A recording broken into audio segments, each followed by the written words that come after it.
Today, before we dive into the actual chess, I wanted to really thank you. A few days ago, I received this award, the Offer of the Year 2023 from Chessable, which is honestly only thanks to you.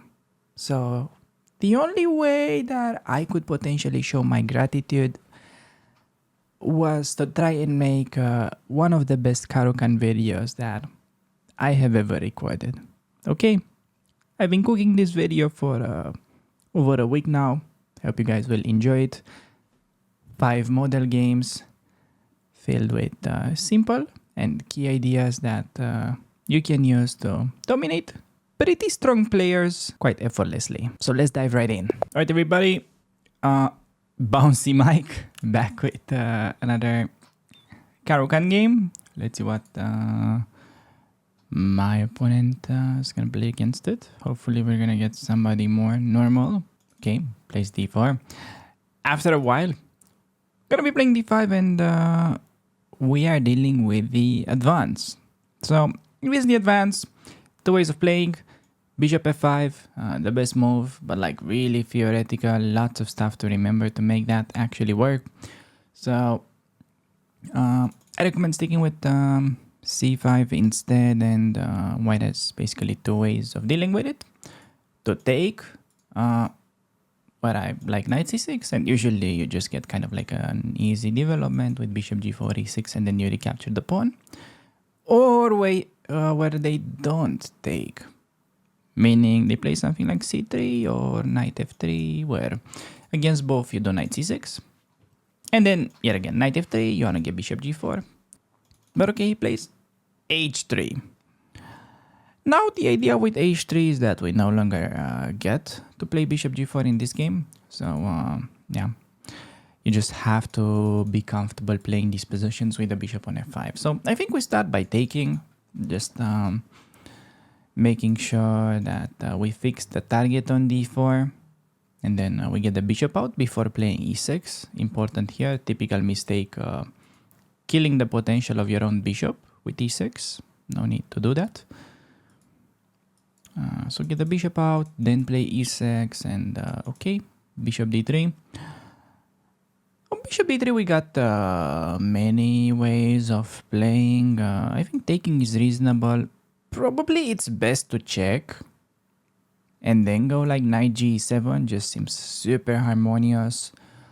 Although yeah, more often than not, I'd be the advocate of going knight e7, trading, knight f5, and then bishop simply going to e7. But just because of the way he has played it, and we get such a smooth development with bishop b4, here we can actually go for it. But don't have bishop b4 as your main way to develop. Just be okay with bishop on e7 too, after you develop the knight and so on. And okay, if he takes, we're happy to recap. And on a3, the point is to take. Now, yes, giving away the bishop here, but on the other hand, notice that the c-pawn can really be vulnerable in a lot of these positions. Simply because we will be able to get our rook to directly contact the enemy pawn. So imagine you just give your personal phone number to one of your customers. They can call and bother you all day. You don't want to be doing that. That's why you have a separate business phone. Now that's what my opponent did. He gave me direct contact towards his c3 pawn, meaning that I can really abuse it and call him at 2 a.m. in the morning just to ask for some discount. So I'm gonna go h6, targeting this bishop. I just want to sort of clarify the situation with this pin, and yeah, I think this has potential to turn out quite instructive, since we may get to squeeze the life out of that c3 pawn. Interesting that he keeps the bishop. He sort of, to me, it looks like he understands the fact that the c-pawn will be weak, so he tries to keep the bishop to defend. At this point, we can just improve our knights.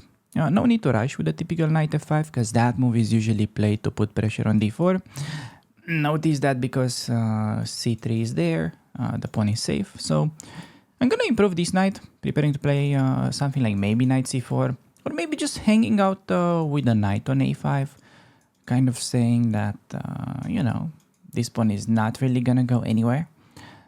Because for white, quite often, the only way of getting rid of such a weak pawn is by exchanging it. So, yeah, okay, rook there. I think just b6, placing pawns on the dark squares feels pretty nice, just securing the queen side, making sure I could at some point, move this knight without worrying about the hanging pawn.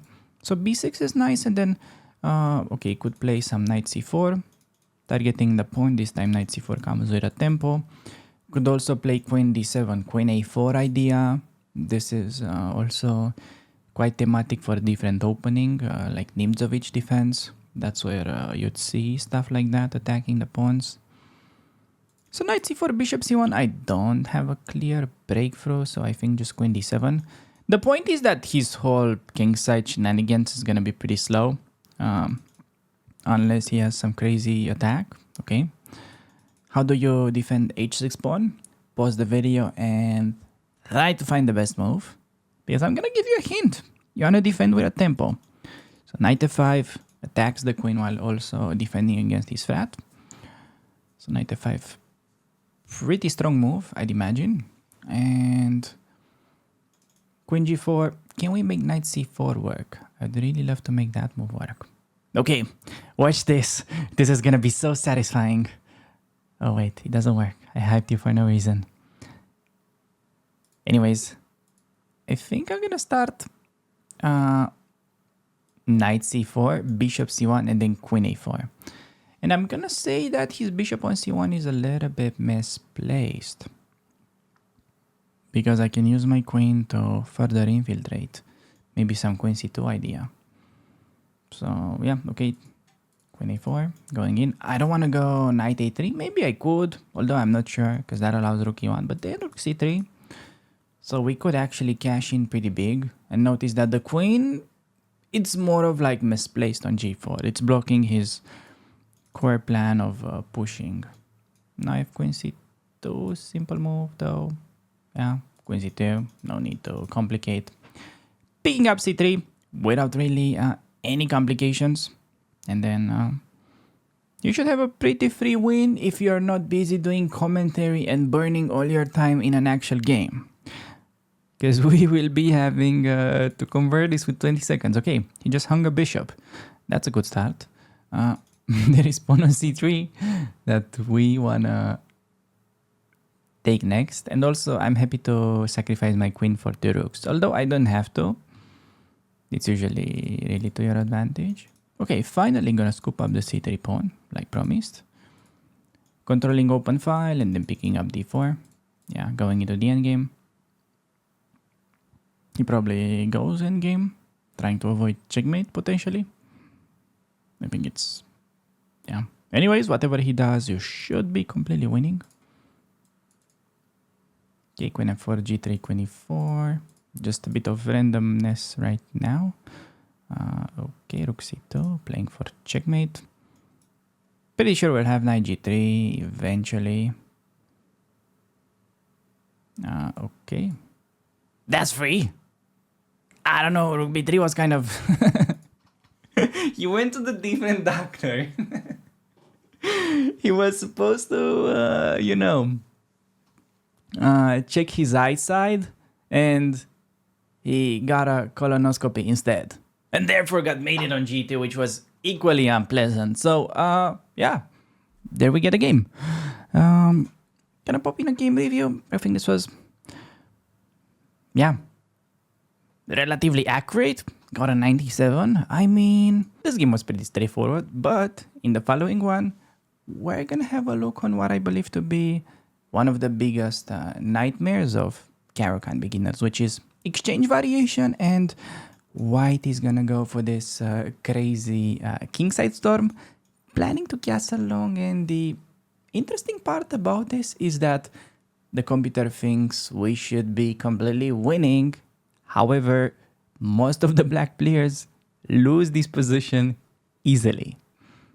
Let's see why is that. Alright, everybody, back with another game, and it seems that we're facing a younger opponent.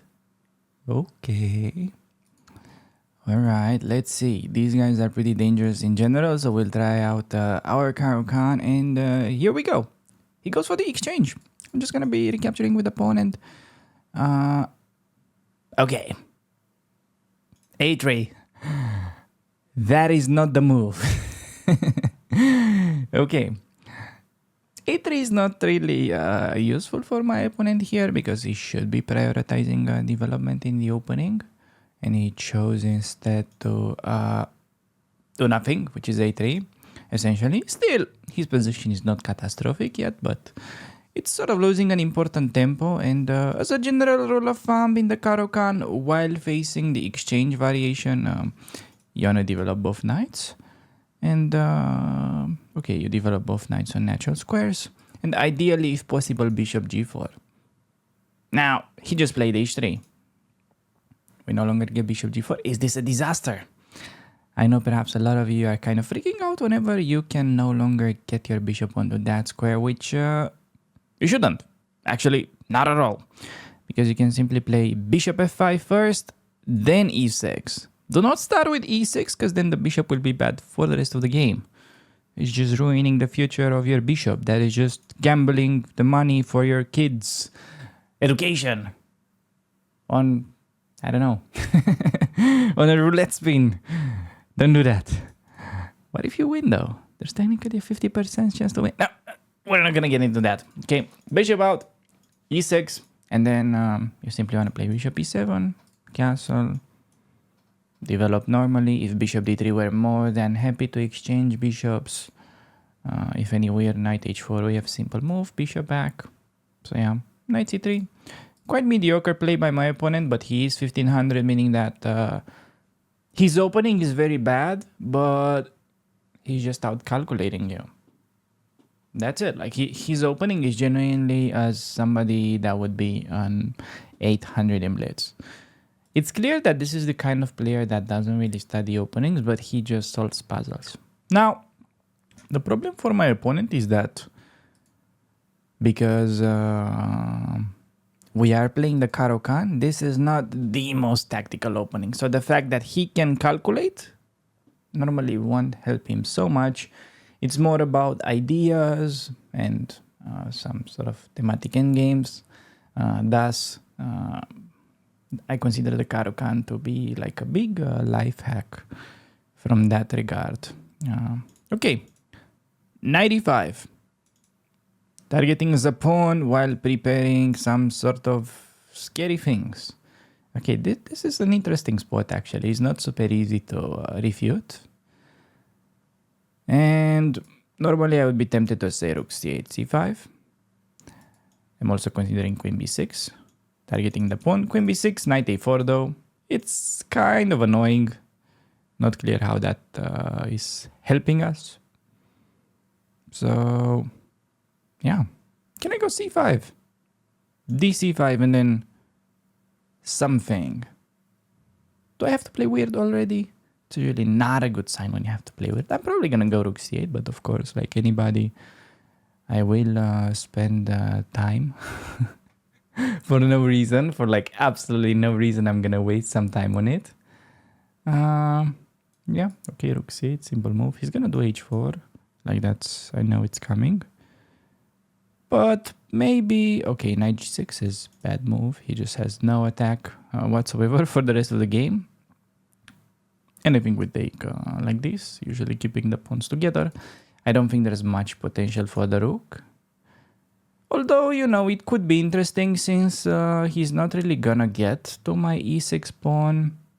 And I could break with c5. If you take this way, maybe he gets some sort of attack.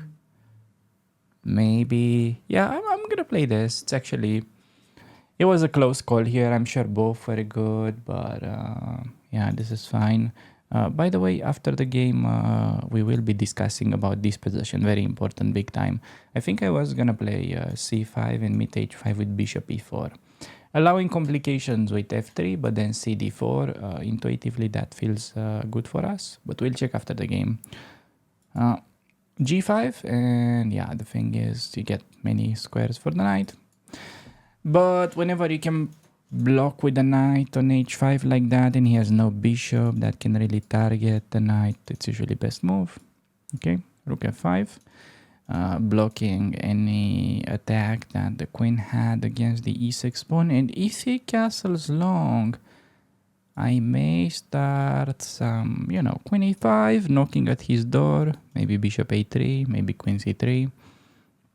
So these pieces are doing a great job in stopping any attack. And next up, we pretty much can decide whether we play rook b8, focusing on the king, or we could also play more positional, trying to go maybe rook f8 instead, because they're also maybe potentially a weak pawn, potentially f2 square, a bit vulnerable. Could also break with c5. Okay, knight a2. Still tempting me to take, so I think that actually works because, yeah, he will be losing the knight. He had to play king d2 and just play down 2 pawns after queen a2. Because king b1, you pause the video and find the winning move. Okay. I know that we're probably not gonna win a Nobel Prize for finding this move, but it's just as important because now we get the checkmate. In case you are waiting for them, both of my chessable courses are now on a sale. Sorry for the interruption. Back to the analysis. All right, so this one looked pretty simple. We even managed to get 94 accuracy, but the game would have been way more complicated if my opponent would have played h4 instead of taking the bishop. The idea being to simply go for h5, and bishop e4 is actually running into f3, losing the bishop. So we really need to create a square for this guy. And we have a choice between h6 or h5. So please go ahead, pause the video, and try to think what is the best way to respond on this move. h6, more passive. h5, bit more aggressive. So take your time, and I'm gonna be revealing the answer now. So from my experience, around 70% of the newer players just make the mistake of going h6, which is the kind of move that you generally play when you want to go for a swim, but in the same time, you don't really want to mess up your hairstyle. With this, you're pretty much just giving your opponent the chance of opening up the position with g5 whenever he wants. You're just hoping that, okay, maybe we're delaying this problem for a little bit, maybe by magic something's gonna happen in the meantime. While, in fact, if you take action yourself and go for the more aggressive move, now that is simply gonna highlight some problems with white's positions. Let me show you just some quick variations. Right off the bat, GH bishop takes looks good. Attacking the queen. Once the queen move, notice that they will be unable to castle long because the bishop controls that diagonal. So white is going to have a much harder time bringing pieces toward the king side. And knight takes on g6, pawn takes on g6. Looks super ugly, but this is actually pretty safe. Simply because all of our weaknesses are on the light squares, but white does not have a light square bishop. So we cannot really take advantage of it.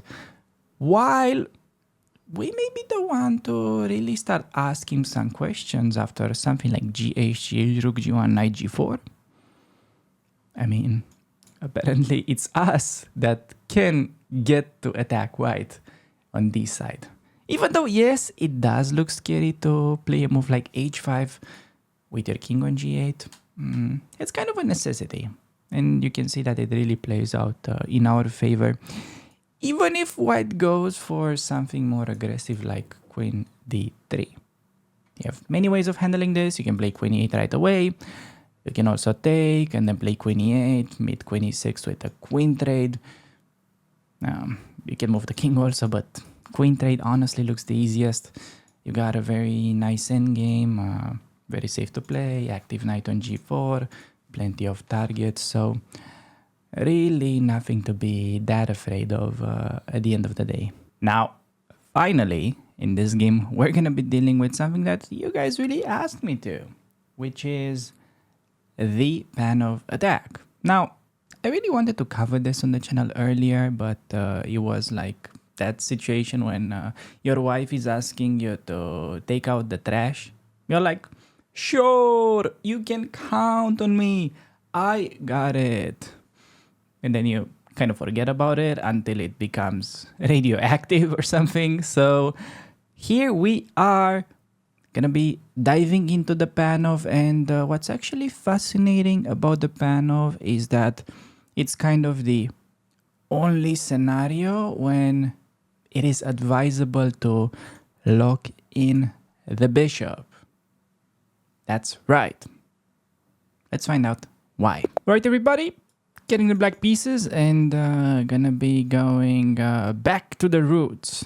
Gonna be playing the Caro-Kann, and okay. It does appear that we have an exchange variation because my opponent has just taken, meaning that he opens up the c file for my rook, but then he plays the move c4, which actually is not the most common thing to do. I'm gonna play knight f6. Simply letting him take, and I'm gonna take with a knight. He's gonna be left with an isolated pawn, and in case of d4, yes, we do get transposition to a typical line that, in fact, many of you have requested me to cover on the channel in the past. And I just didn't, because I'm a bad YouTuber. The Panov. So yes, the Panov, most people just have the temptation of going bishop g4, which is one of the biggest ways to lose. Because normally, the problem with the Panov is that you'll get surprised by queen b3 ideas. So bishop g4, not that good. I just recommend you play e6 instead. And the idea with e6 is that, well, it looks like the bishop is super terrible for the time being, but there's a but, of course. It's not going to be like that forever. All right? Simply because once this bishop moves once, we'll take, and then the bishop goes fianchettoing. So, yeah. Gonna develop. In the meantime, just waiting for white to touch the light square bishop. We're gonna say pièce touchée, pièce jouée, whenever he does that. Yes, I am a French speaker. No, not at all. It just means touch rule in English. But for some reason, they taught us to say this way. So bishop takes, and yeah, I think I can just fianchetto. I could also start knight c6. Knight c6, I think usually quite a nicer way to begin with, just having a bit of pressure on d4 and setting up a trap. The trap is that if white tries to simplify everything with d5 and hope to just get away with a draw, because it looks like we have to make all these trades. Well, in fact, black is better. If you play the move knight a5, somewhat surprising, but then the bishop is attacked, it has to move, and you normally win the d5 pawn. Okay, taking, pretty happy to see, just simple move recapturing, and okay, d5. So he does want a quick draw, Mr. Blackwise. I mean, it's nice that he's respecting us here, but we're not gonna be happy with the draw. So I could just play knight a5, the move that I've mentioned. Probably bishop b3 takes, queen takes, and then we still have to look for forcing moves. The most forcing moves is a check, bishop takes on c3, and if pawn takes c3, queen d5. Seemingly winning a pawn, so yeah, why not just that? Alternatively, you could go bishop e2. And if I tried the same, bishop c3, pawn takes e5, yet again, that just looks like an extra pawn, question mark. Okay, knight a5. I told you this in advance. He wasn't listening. He wasn't watching this video. Well, he will immediately get punished. Knight a5. Okay, queen a4. So queen a4 is similar to what I've just mentioned. I could take, or I could take there first. Doesn't really matter. I mean, I'm just gonna do it this way so that I force him to take and get a bit of a weak pawn. And question for you. Yes, you. Do you take with the queen or with the pawn? Very important decision. What do you do? What do you play? The answer was taking with a pawn because his king is going to be weaker. Yes, endgames when having extra pawn are close to winning, but when you can just start immediately attacking his king, making it so vulnerable, it's a pity to trade queens, you know? Just because the win could come much easier here. And okay, I think we have a strong move. It's either a strong move or I am hallucinating, but I think queen d6 is nice. Preparing this idea, although not very obvious. Okay, we have a better move. I changed my mind. Call me bipolar, but rook e4. I think it's even better. Rook e4. Targeting the queen so that when the queen moves, okay, or there. I think maybe in that version, we had, first of all, queen e3, bishop f5 may be interesting, and queen c5 maybe just b6. I could also develop with rook c8 coming. Do I want b6, queen c6? Nah, just bishop e6. Solid. Rook c8 next. And remember the pawn on c3 that I wanted to force? It may become quite a bit of a target. Yeah, so rook c8, I don't think we necessarily care about the a7 pawn. Although we could. Yeah, I'm not even gonna give him pawn for no reason. Keep hitting his queen. The queen is getting jumped around. He has to go maybe to like a3 so that the queen is a bit safe. Yeah, sort of expecting this move. Then maybe rook c8. Rook c8, queen a7. Same idea. I do not want that. Maybe simply queen f6 because I could go for a check. So many tempting moves. Yeah, queen f6. The idea is that knight d4 loses f2 now, so playing a bit of prophylactic chess. Also keeping an eye on this pawn, preparing rook c8 so that queen a7 would hang c3. And rook e4, yeah, I'm forcing his knight to move away and then f2 collapses. So queen f6, I think, was quite a clever prophylactic move because whatever he does, yeah, whatever he did there, I think he was in trouble. Quite a bit of trouble. So yeah, queen f2 is simple move, and then I could bring the rook. I could probably just push. What's wrong with pushing? I think I can push. Yeah, pushing is so nice. Queen d2, e2, promoting. Queen b2, maybe queen e1? No, I just have, wait a second.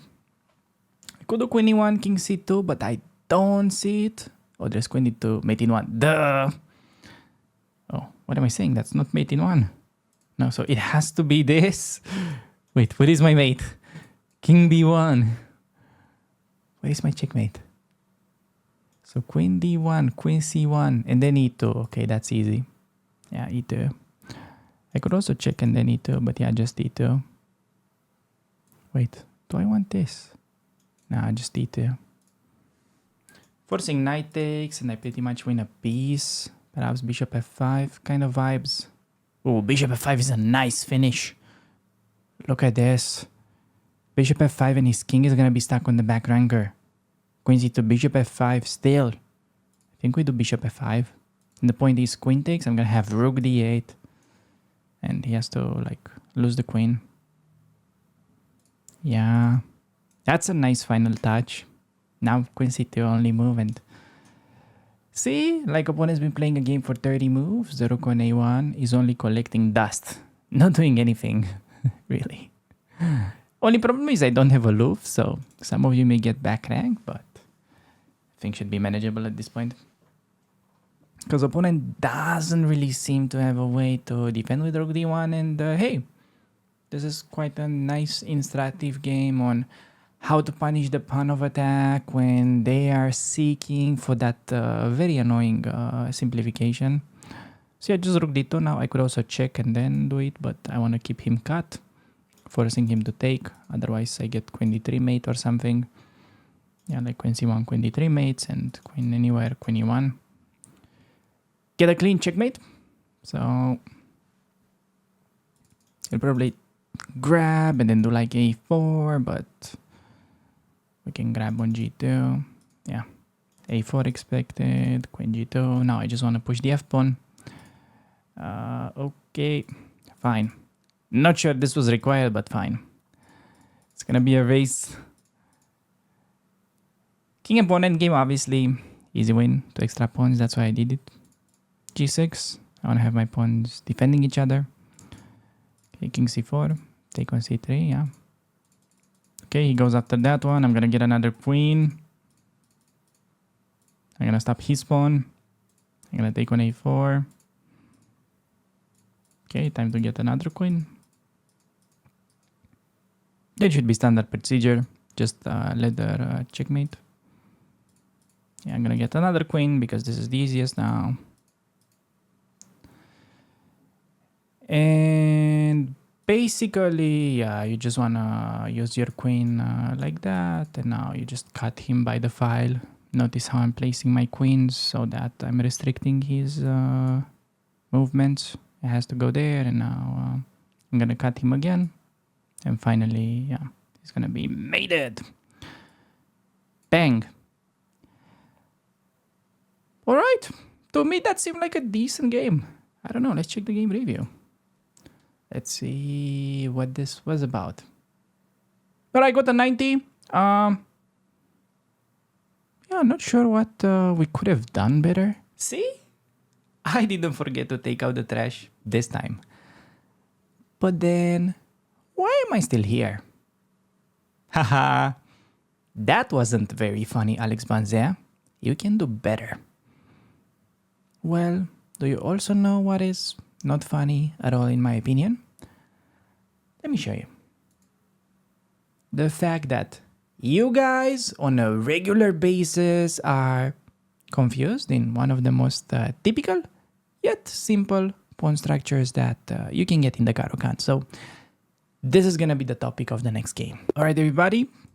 Another game. Gonna be going for the Caro-Kann. I just shaved my mustache, so hopefully we're gonna be getting some clean games. And okay, opponent plays bishop to d3, which is not super mainline. Like normally it's a big question between knight c3, e5 or takes. But you can generally treat bishop d3 like knight to c3. So you can just take and then go knight f6. The difference is, okay, bishop does not capture your knight, but bishop can move somewhere. So,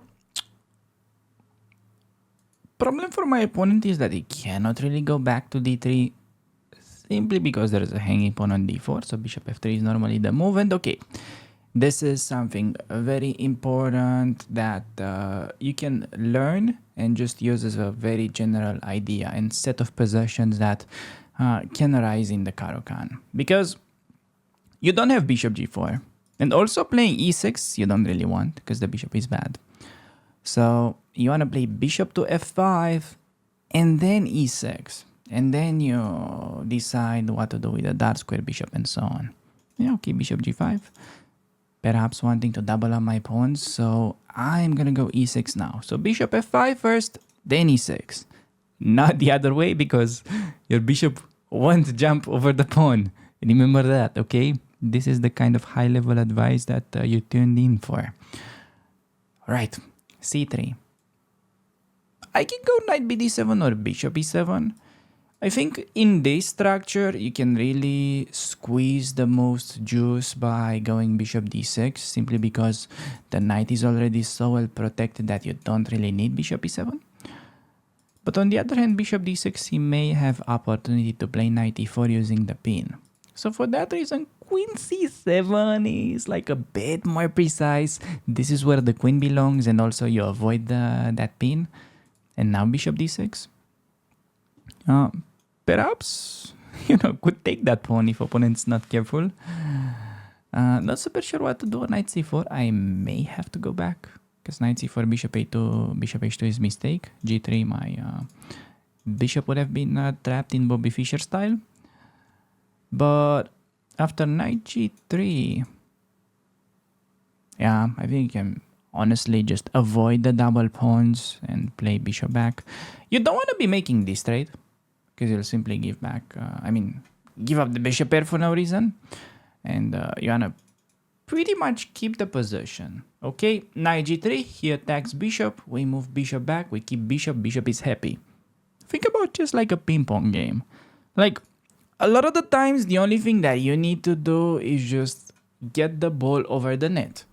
You don't need to do anything crazy, okay? You don't need to get the winning point from any position, from like behind the table. Sure, if you're like good enough, I could get winning points from behind the table if I want to. But you don't really need to do that against the average table tennis player, right? So, okay, 94. Pause the video and think about this.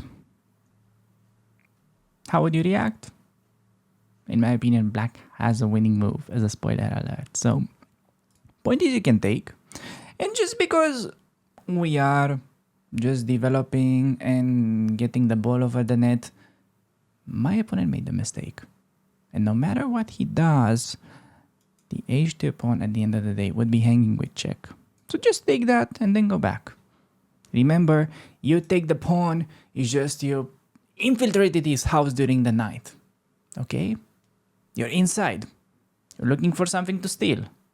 You get that in your bag and then you run the hell out.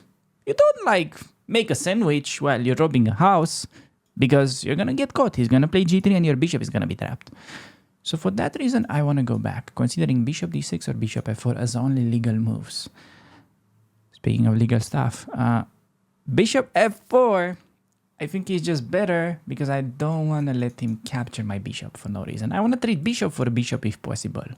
That is the best. So, okay. If he takes, that is going to be only activating our queen. And in the same time, I was also maybe threatening to take, eliminating the defender of that bishop. So perhaps this was kind of forced. And all right. You may be wondering, Alex Banzea, what the hell is this robbery? Who the heck robs a house only to win a pawn? Well, you don't want to get me started on that. But I would say most chess players in fact do. Because the pawn is already like you won the game. The only thing that we need to do from now on is find ways of not ruining our position and exchange pieces. So when you don't really have many obvious moves, you generally need to look for a pawn break. Because once you open up the position, you trade some pawns, then it's going to become way more obvious what to do with your pieces. So okay, he plays g3, I can check. Do I want to check? I can also just get the ball over the net and play queen f5. Am I worried about knight d6? Perhaps. Yeah, knight d6 double attack, so I don't want to allow that. So okay, fine, I'm going to check. I'm going to check and then I'm going to decide. If king g2, now rook h1 almost traps my queen, so I need to be a bit cautious. So probably out of necessity, now we have to trade. And considering that he still really wants to play rook h1 next, yeah, we can do something quick. He took with the queen, which really makes f5 stronger than ever. Because then we can also keep further expanding with e4. So my opponent helped me a little bit on that one. He gave me a hand. He was a very nice civilian. But we're gonna be sneaky people, and we're gonna be trading the queens. Yeah, I think trading is fine. Could also play f4, but generally you just want to get it into the end game. I think e4. We're placing the pawns on the light squares, meaning that we are playing against his bishop. So yeah, pawn on the light squares, sidestepping the check, fixing his only break, which was g4. Knight goes to f6 next, and I'm just gonna have to speed up a little bit, make some quicker moves, but yeah, knight goes to g4, just improving the position of the knight, targeting the weak pawn. Pretty simple. If bishop d1, I'm still gonna go knight g4 because I'm okay with the bishop trade. He may be asking for a checkmate soon. He's gonna go king g5. Bro, This guy put his mask on. He's really mad. He wants to rob me back. This man is not happy. Okay, I'm gonna go king to h6 just because I am looking to deliver some pain to my opponent with knight f2 and g5 checkmate. So I should play rook f1. Rook f1 only move, like not to get mated. And then I'm gonna double rooks on the f file. Oh no, he is gonna be getting mated with a pawn. What the hell is this king doing on h4? Do not try this at home. I mean, that does not even save the rook. We don't have to take it. Because when you see a good move, look for better. And there we get the move. Pretty simple stuff. We just developed our pieces on natural squares. We have taken a pawn and then went for the endgame. Obviously, it helped a little bit that my opponent decided to start climbing Mount Everest with his king without really having any clothes. Like the king is trying to climb Mount Everest while being completely naked. So, yeah, needless to say, that did not really work out very well. Because after g5, the king had pretty much died out of hypothermia. So, yeah, keep these ideas in mind. And with that being said, I think we can move on to the following game. Oh, wow. Look who made it this far into the video. This is gonna be the cherry on top of the cake, simply because so far we've been focusing on how to get the initiative, how to get an advantage, while in the next game, you will genuinely learn how to convert winning positions in chess. Hey everybody, back with another Caro game, and looks like we're getting the exchange. I'm gonna be capturing with a pawn, expecting d4 or bishop b5 check. Sometimes knight c3, but very rare. Mainly d4 or bishop b5. And I'm just gonna simply go knight c6. Notice that I'm not rushing with bishop g4, because that really doesn't run anywhere. And it's also more important that bishop g4, it's kind of premature. You don't really want to give up the bishop here, and you could potentially get in trouble if you allow g4 and then quick knight e5. So keep that in the back of your mind. Now after knight c3, I'm gonna go bishop g4, and soon we may contradict a little bit with what I just said, but bear with me, okay? As a rule of thumb, in the exchange Caro, knights are going on natural squares. We play e6, and okay, here goes knight e5. Interesting move by him. We will no longer contradict with what I said, so forget about that. Now, knight e5, basically my bishop is kind of free, so I gotta do something. I'm gonna trade, and typical mistake to take with the queen. Wow, no idea that this could possibly happen. They have to take with a knight here, just because taking with the queen, they forget about the pawn, and also, oh, what should we do on this check? Check and then targeting b7. Maybe that's the plan. Wait, did you actually think that's the plan? I'm just kidding. The knight covers that. That's never an idea. That's in fact why this is so stupid for him. Did you really think I blundered that? Okay, I mean, whenever you come on the channel, you should lower the expectations, but not to that level. Okay, knight c6, attacking the knight, offering the trade. I'm basically just a free pawn ahead right now, and the game plan becomes more of like a risk management kind of play. I'm not looking forward to demonstrate anything anymore. Already winning the pawn is like we won the lottery. And I'm like, not exaggerating, by the way. I know some of you get confused on that. Is a pawn enough to win in chess? Hell yeah, it is more than enough. Sometimes you only need one weak square, and that is going to be enough to win in chess. The stronger the player, the less they need to convert it, as a rule of thumb. But okay, that's, such general quotes don't really help you improve, so we'll not focus on that. We'll focus on actually playing this game properly. So the main idea goes, I want to go for trades, right? I see bishop d6, that's very logical, that's offering a trade. However, the main issue is that he has queen b5 check and also targeting the pawn. And the only way to deal with queen b5 now would be queen d7 and protect the pawn. But the issue that is that then my queen is pinned, so he can simply take my bishop. So for that reason, I have to, okay, play something not that active, but more prophylactic, let's say, keeping his idea in mind. Because now on queen b5, I can just go queen trade. I don't mind. Like, if he takes, I'm just taking with the king. The king is very well placed in the center. I do not mind an active king in the endgame. But he seems to be, you know, cooking something. All right, I'm going to fuck. I'm going to let him cook. Come on, opponent, enter my kitchen. You don't know that I have a lot of cockroaches waiting in my kitchen for you.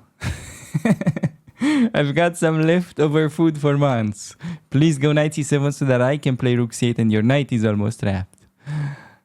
Okay, he probably won't do that and he will eventually just maneuver to d4. Good for him.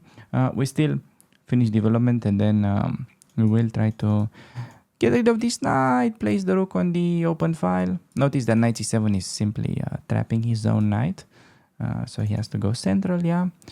And okay, I could start rook c8, very logical move, one of the most logical moves on the board. You want to put yourself into this habit of occupying open files with your rooks. Also considering the trade, bishop d6.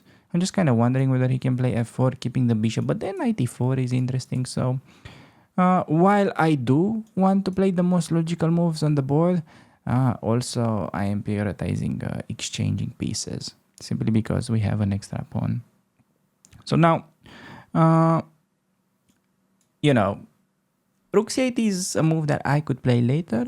That's why I'm simply starting with this. And now important, okay, not to go knight e4, thinking it's such a clever move because you get mated. And I'm just going to go trade. And then I'm going to play rook c8. So notice that we have gotten pretty much the same sort of logical move. We just managed to get rid of that annoying bishop. So, okay, knight f3, simply a mistake. You can try to pause the video and find why. Because this knight had an important job in protecting the pawn. So when it moves, generally the saying goes that the pawn is takeable. So I'm gonna take, and we just got ourselves 2 extra pawns within the first 20 moves. Not too bad. Queen g3. I could look for same, like queen c7. What I don't want you to do is play mega greedy.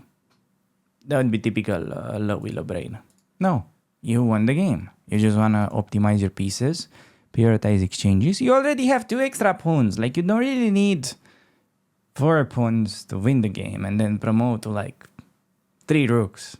Okay, that is just a bit unnecessary to say the least. So I'm gonna go knight e4 and I'm just trying to do risk management at this point, as I told you. Okay, queen g4. I would love to trade queens. I could do sort of queen f6 kind of move. Just preparing to bring the rook and then also having some sort of queen g6 idea to offer queen trade. Perhaps almost forcing queen trade. I could have in fact maybe considered queen b6, but yeah, I'm not really looking for trying to create many frats. I'm just looking to trade queens because that would remove any little bit of counterplay that he could potentially ever have. So yeah, he goes rook b1. I'm just gonna bring the last piece into the game. I can offer queen trade. I can make a luft. Like at this point, these are the kind of moves that I want you to really keep in mind. You already won the game. The job is done. Most of the times when you are playing Caro-Kann, one way or another, whether you're playing exchange, advance, somehow you either win or your opponent blunders a central pawn. So this is exactly the kind of scenario that you want to improve at. Because most people either win these pawns and go mega greedy, or they just start randomly trying to push these pawns too soon before like optimizing the pieces. So see, simple moves. I'm gonna make luft. Yeah, he does nonsense. I'm gonna go active rook. Simple move. Targeting the queen. Knight c3 maybe. I'm not risking anything. My king is really the safest king that you could potentially imagine. Okay, b5. Now, you don't really need to come up with any genius moves. I did one semi-active move. Bang. Knight c3, discovery, win full rook, basically. Yeah, he goes queen there. I'm gonna take the rook. It's probably gonna recapture, and now it's gonna be your turn to pause the video and seal the deal. I'll let you put the cherry on top of the cake with a little back ranker. So, solid stuff. Like, you don't need to win all these pawns. See, we're not winning the game thanks to that.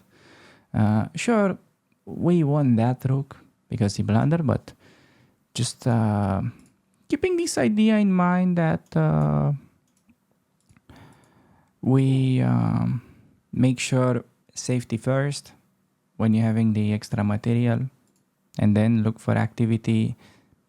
It is just gonna improve your win rate to the point where it's gonna skyrocket when we're talking to this sort of situations where you just need to convert the advantage. Like, just imagine, what if you won all the games, you had an extra something.